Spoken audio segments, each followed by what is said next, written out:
Due to Remal cyclone, continuous rain continued for 2 days across Dharmanagar subdivision. Light rain continued on Tuesday morning. The low-lying areas of Dharmanagar subdivision are inundated due to incessant rains. Water has entered several houses. Knee-deep water has accumulated on Dharmanagar Jail Road. A local person said that due to continuous rain for 2 days, the flood situation has arisen. Hill's water has not started coming down yet. If it continues to rain, it is not possible to tell which direction the situation will go.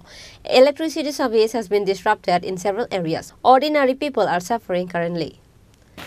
ভোরবেলা থেকে একদম প্রতিটা বাড়িতে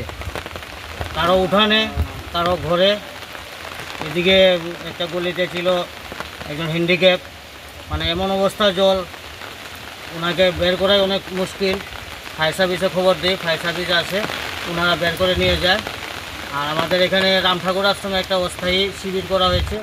ওখানে নিয়ে ওনাকে রাখা হয়েছে এবং আমি যাই এলাকাবাসী প্রত্যেককে বলে আসি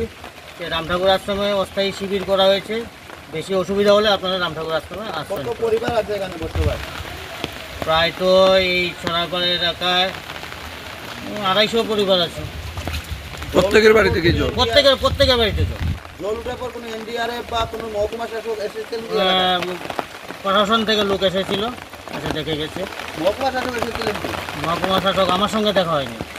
আমার বাড়িতেও জল ঘরে উঠে গেছে জিনিসপত্র সব গুছিয়ে আমি বেরোলাম ওই প্রত্যেকের সঙ্গে যোগাযোগ করলাম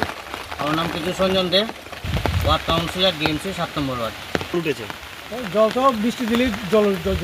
উঠে আজকে তো গতকালকে থেকে কি সমস্যা রয়েছে জলটা জল যাওয়ার রাস্তা নাই জল তো যাওয়ার রাস্তা নাই এদিকে জল আইসিডি সব জল ব্লক হয় ওই তো বাড়ি ঘরে সব বাড়ি ঘরে উঠতে জল আপনাদের বড় ছিল আমরা ঘুরে আশ্রমে যাই প্রত্যেক বছর থাকতে নাই এখন জল ওঠার পর কোনো প্রশাসনিক লোক কেউ আইছিলেন আপনাদের সাথে আমি তো বাইক আসলাম ওখানে আইসি টাউনে গেছিলাম ঘরে খাওয়ার সময় খাওয়ানে আনবার লেগে কই দিয়ে খাওয়ান আনলেন হোটেল থেকে মানে জল উঠলে হোটেলই আপনাদের বর্ষা হ্যাঁ হোটেল দিতে লাগে না রামটাপুর আশ্রম দিতে লাগে এখানে টোটাল কত পরিবার আছে আসলে বহুত পরিবার আছে আনুমানিক 10-15 পরিবার সবের বাড়িতেই জল ওই জল সব বাড়িতে জল দেখেন না আপনারা তো দেখতে পাচ্ছেন ব্যুরো রিপোর্ট চিনি খরাং।